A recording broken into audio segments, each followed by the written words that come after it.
Hi guys, welcome back to my channel. இன்னைக்கு நம்ம ஹெல்த்தியான அதே சமயத்துல அறுசுவை நிறைஞ்சிருக்க பச்சை சுண்டக்காய் குழம்பு எப்படி செய்யறதுன்னு பார்க்கலாம். If you like my video, give a big thumbs up and don't forget to click on the bell icon. முதல்ல ஒரு panல 2 டீஸ்பூன் நல்லெண்ணெய் சேர்த்துக்கலாம். எண்ணெய் சூடானதும் 1 டேபிள்ஸ்பூன் தனியா, 1 டீஸ்பூன் கடலைப்பருப்பு, 1/2 டீஸ்பூன் வெந்தயம், கொஞ்சமா பூண்டு, காஞ்ச மிளகா, சின்ன வெங்காயம் சேர்த்து நல்லா வதக்கிக்கலாம். காஞ்ச மிளகா காரத்துக்கு ஏற்ற மாதிரி சேர்த்துக்கோங்க. நல்லா வதங்கினதும் கடைசியாக 1 டேபிள்ஸ்பூன் துருவன தேங்காய் சேர்த்து ஸ்டவ் ஆஃப் பண்ணிடலாம். அந்த சூட்லேயே தேங்காய் நல்லா வதங்கிடும். ஆறின பிறகு தண்ணி விட்டு அரைச்சி எடுத்துக்கலாம். அடுத்து கடாயில் 4 டீஸ்பூன் நல்லெண்ணெய் சேர்த்துக்கலாம்.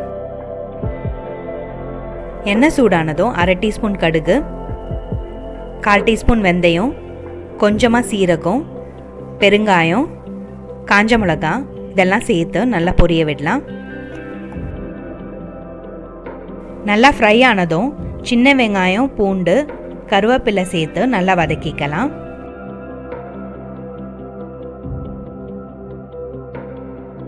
வெங்காயம் நல்லா வதங்கினதும் சுண்டைக்காவை சேர்த்து நல்லா கலந்துக்கலாம். குழம்புல துவர்ப்பு டேஸ்ட்டு நிறைய வேணும்னா நீங்கள் நிறைய சுண்டைக்காய் சேர்த்துக்கலாம். இல்லை கொஞ்சமாக வேணும்னா அதுக்கேற்ற மாதிரி சுண்டைக்காவை சேர்த்துக்கோங்க. கொஞ்சமாக உப்பு சேர்த்து கலந்துக்கலாம். கடாயை கவர் பண்ணி ஒரு 2 நிமிஷம் லோ ஃப்ளேமில் சுண்டைக்காவை குக் பண்ணலாம். சுண்டைக்காய் நல்லா எண்ணெயில் வதங்கி குக் ஆகிருக்கு.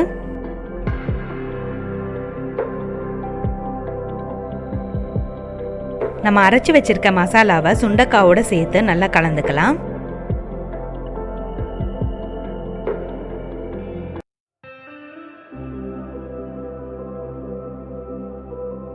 ஒரு லெமன் சைஸ் புளியை கரைச்சி வச்சிருக்கேன். அதில் ஒரு 4 டேபிள் ஸ்பூன் குழம்பு மிளகாத்தூள் சேர்த்துக்கலாம். அடுத்து கொஞ்சமாக மஞ்சத்தூள், உப்பு சேர்த்து நல்லா கரைச்சி விட்டுக்கலாம். நம்ம கரைச்ச மிக்சரை சுண்டைக்காவோட சேர்த்துக்கலாம். கொஞ்சமாக தண்ணி சேர்த்து குழம்பை கொதிக்க விடலாம்.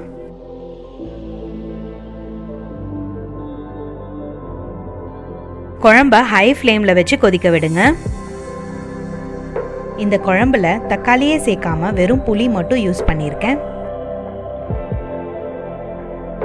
ஹை ஃப்ளேம்ல கொதிக்க விடுங்க. பச்சை வாசனை போகிற வரைக்கும் நல்லா கொதிக்கட்டும்.